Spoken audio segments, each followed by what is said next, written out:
Good morning and welcome to the Core Connection. I'm Mira Rubin here with you on Enlightened World Network. And today's topic is suffering and compassion. We often mistake our suffering for caring.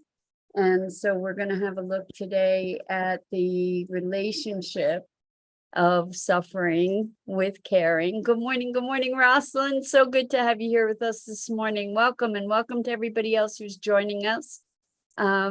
Before we get started on today's topic, let's just take a minute or two to get present. Let's take a deep breath in through your nose and hold it. And imagine clean, crisp oxygen flooding your lungs, flowing into your bloodstream, nourishing all your cells, all your organs, bringing vital life energy to your body and being.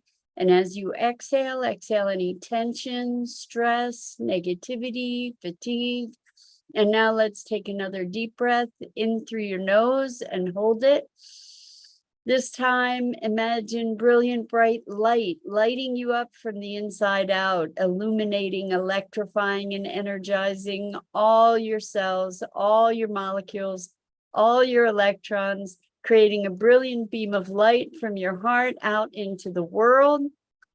And as you exhale any remaining tension, stress, negativity, fatigue. And now let's press our palms together and vigorously rub them against each other to feel the friction, the temperature, the pressure. And then when you stop rubbing them together, feel the buzzing. Allow all those sensations to bring you present right here, right now, into this remarkable physical form that enables you to experience life. So welcome. Today is compassion and suffering. So we know the saying, misery loves company, right? The thing about the misery story is that while misery may love company, when we dive down into the pit of despair that another feels, we often end up incapacitating ourselves and making ourselves incapable of being able to really be a solid support for those people. And we think that, falling into that pit of despair, taking on their pain, somehow alleviates that pain for them, when in fact what it's doing is amplifying the field of pain or the pain body, right? And I'm not saying that we should be skipping and jumping when someone is in deep despair. I'm saying that compassion doesn't mean that we need to experience that deep suffering.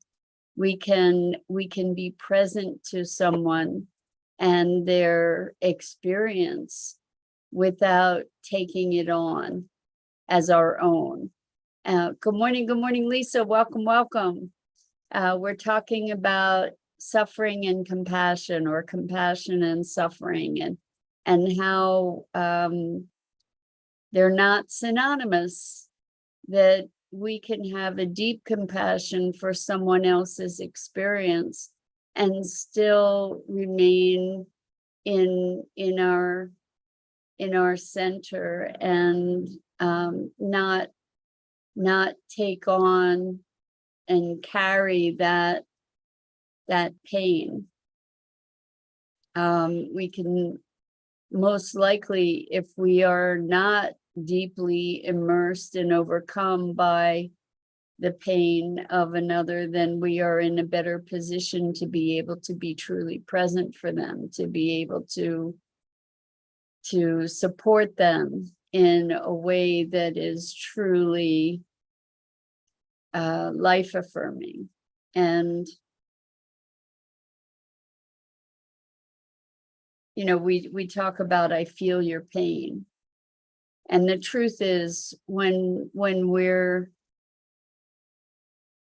I believe that there are some people that actually do feel the pain of another, but for the most part, the pain that we feel is our projected pain. You know, when we feel pain for someone else's situation, we're projecting. We're projecting our interpretation. We're fabricating a simulation in our own mind and experience that might have us in a similar position.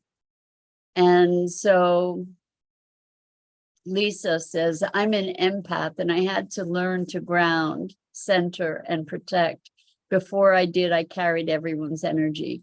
And Lisa, I can relate. I'm very empathic myself and took on all kinds of energies from all kinds of people for many, many years without having any awareness that I was doing that. And so I was this energy sponge, and I imagine that you have dealt with that as well. Many of us who are in this community here are very empathic and are therefore have been, if not currently, you know, if we've learned to manage ourselves and our energies and our fields more consciously, we hopefully are less susceptible to the tides of the emotions of others. And the thing is that we you know, the way that we would care as empathic individuals would be to kind of merge into the other, or allow their energy to merge into us in a way, because that's how we would experience the world, is through this feeling sense, this felt sense. And I'm not saying to shut off those emotions. I am saying to be recognizing that we don't have to absorb everything around us. You know, that we can be present to someone and still present in ourselves and present to our own wholeness and our own center. And then when we are in that place of center, it gives us a greater capacity to actually be compassionate and present with another. And so Lisa says, what's weird is my daughter's lacking the empathy gene. She found this out when she did 23andMe, and it shows she has 0 empathy. So Lisa, I never heard anything ever about an empathy gene. This is the very interesting concept to me. Good morning, Dido. Welcome. So good to have you here with us this morning. We're talking about suffering and compassion, and how we often go with the assumption, or culturally almost looks like, that the way that we express compassion is by sharing in someone's suffering. And it's a misconception to imagine that that my suffering with you alleviates your suffering. It's not true. It just expands that pain body and that field of pain. So I'm fascinated by this idea of an empathy gene. Yeah, that's really very interesting to me. And yeah, I'm just fascinated by that. And Lisa says, I never heard of it before either, but there it was in her panel. It really explained a lot about her. Yeah, I wonder, you know, I know people in my life that I believe have a challenge with empathy, with being able to recognize the emotions of another. And it's very interesting, because being empathic it's, I can't even imagine, it's so foundational to my being that I can't even imagine really what it is to not be able to have an awareness of another's feelings, to have some sense of their experience, some sensitivity to their experience. Very, very interesting. And to recognize that it explains a lot about her. We have, this goes into the notion of worldviews, right? We tend, and I don't know if you do, I'm going to say I have tended in my life to assume, what they say about assume, but to assume that there was a thread of commonality, that there was some level of shared experience of the world that would allow for connection and deeper communication. And over my life, I've had many painful occasions to recognize that we don't necessarily share worldviews with other people or with everyone. And we don't necessarily share sensibilities with others. And I think that there are some gaps that I truly don't know how to bridge. I mean, I talked to you several weeks, I don't have a sense of time, but a while ago about a conversation with someone who really had no sense of purpose or meaning or any need for it. And, maybe this makes me naive, but I can't even imagine. I truly cannot imagine, like, 'cause from the time I was a kid, I was seeking purpose and meaning. So, it's so foundational to my sense of being that I can't fathom what it is to be in a context, in a life without that inquiry, even without that impulse, that drive toward meaning or purpose. And this person also said that they couldn't imagine my vantage point. It was mind-blowing, really, truly mind-blowing. So, to recognize that someone doesn't, I'm skeptical of a gene that relates to empathy. I truly am. But, whether it's truth or metaphor, I do know people who are not empathetic. And, we hear of sociopaths too, who just have no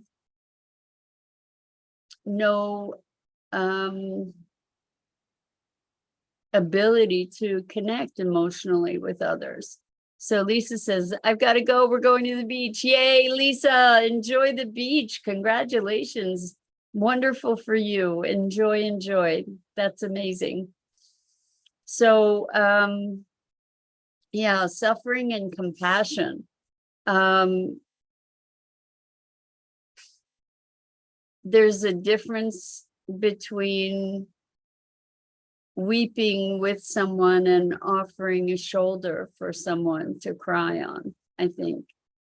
And it may be that there are times when someone needs you to be meeting them where they are emotionally. And I think we can do that without losing ourselves in that space, particularly spaces of grief and despair.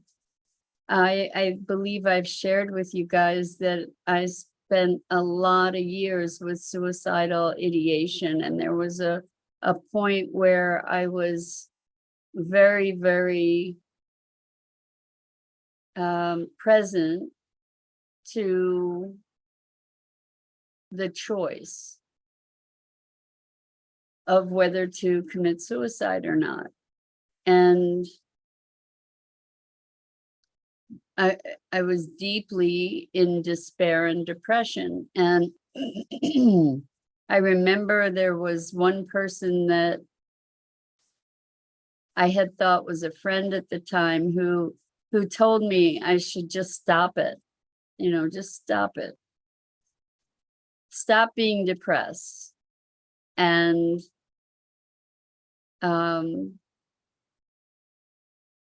for any of you who have ever wrestled with depression, you can understand how absolutely, like almost obscenely disconnected and absurd that kind of admonition is, to say, well, just stop it. Like, if I knew how to stop it, you think I would feel this way? Not so much, right? And then there was another person that was able to meet me where I was able to just be fully present to my deepest darkness, to my deepest despair. They were able to be there unflinchingly. They weren't despairing, but they were able to just give me space to be where I was. And I can say that that was profoundly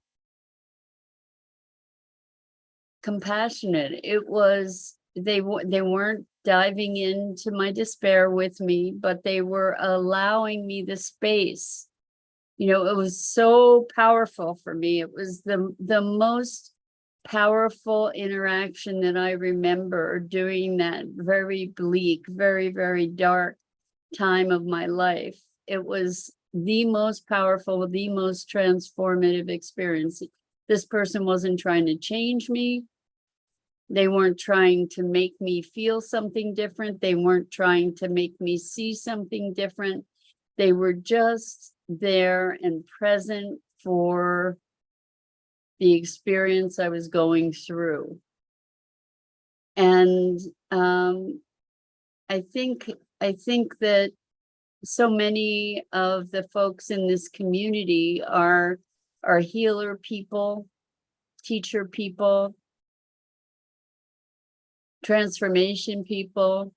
And I think it's so important to know that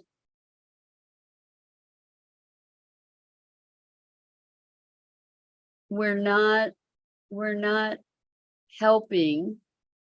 So many of us are helper people, right? We're not helping someone by diving down into the pit with them.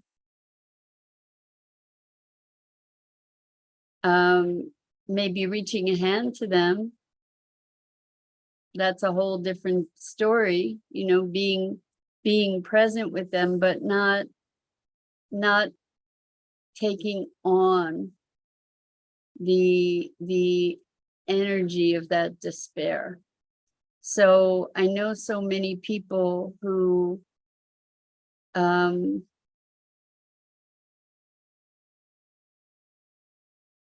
it's almost like they make someone else's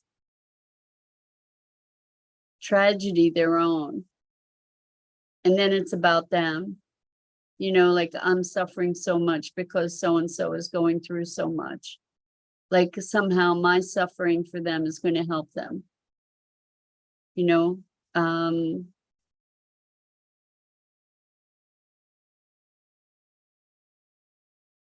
I don't mean to be dissociated. That's not what I'm advocating here, but I'm just saying,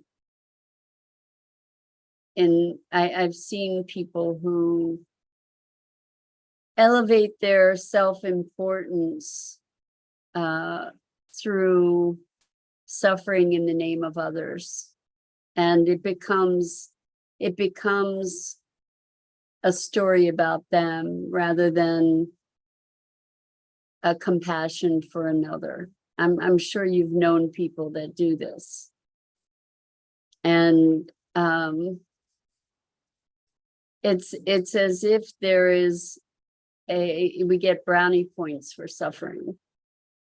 You know, that there's something meritorious somehow to the degree to which we can suffer. And this is something that I think is part of our culture to a great degree, you know, just grin and bear it, you know, suck it up, you know, suffer in silence, but suffer. I don't, you know, like I'm wondering how this is landing for you guys. Are you, does this resonate, or is this just my perspective that I noticed that, that we tend to glorify suffering and,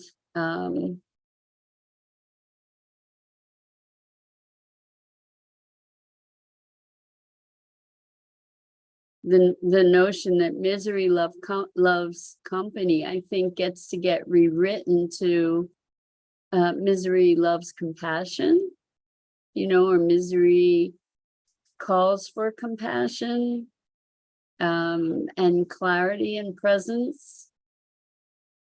And I know as healer people, one of the things that often happens is that we do literally take on the energy of another.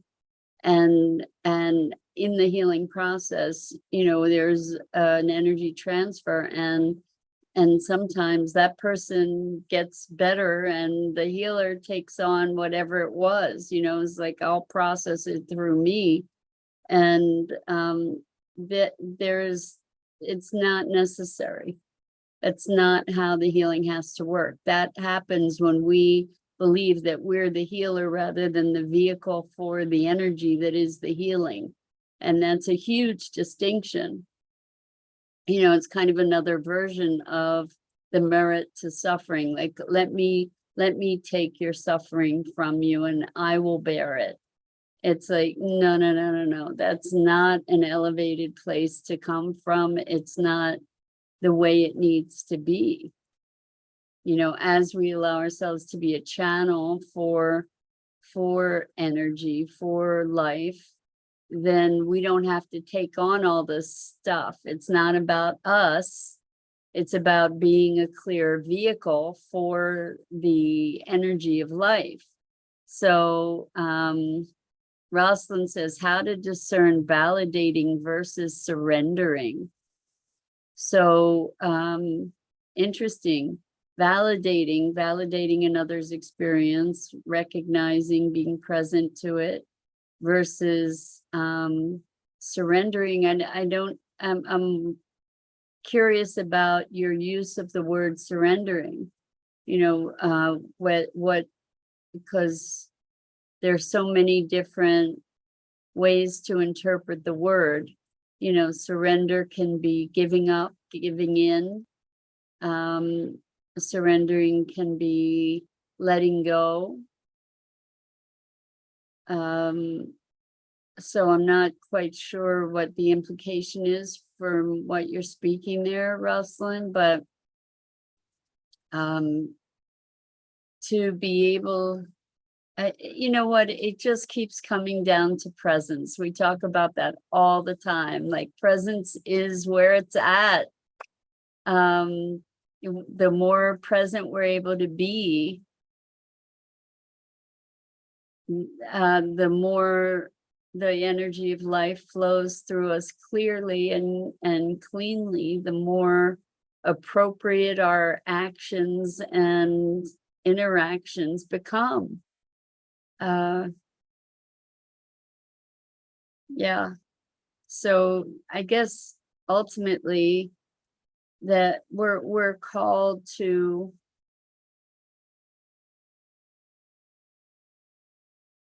find our center, to be moving from that space of center to, because what happens when we get into misery or suffering that's from another, or when we're receiving energies from another with or without our knowledge, what's happening is that we're losing our sense of core and centeredness and our presence.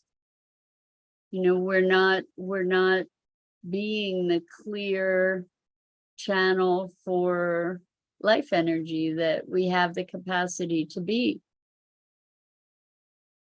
And maybe that's an idealized state. I mean, we're not static beings. We're constantly in a state of fluctuation and dynamic motion, emotionally and intellectually and physically, and we're in a constant and dynamic interplay of influences. And Rosalind says, so maybe not reasoning why it's happening, but more acceptance of the undesirable emotions.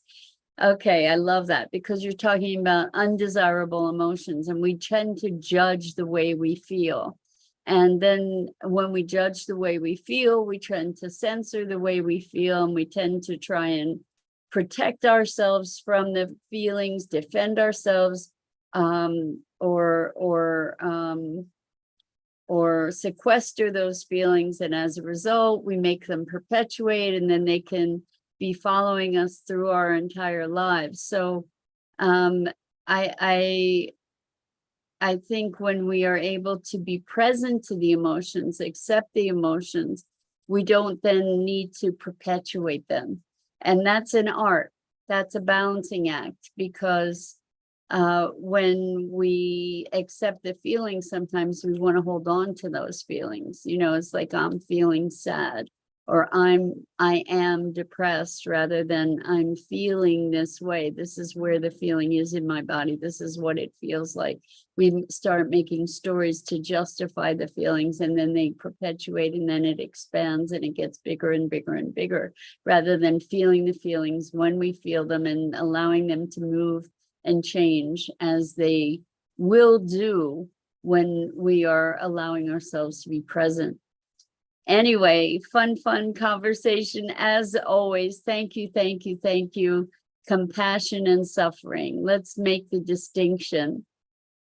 And I think that's it for this morning. So I'm Mira Rubin. This is the Core Connection.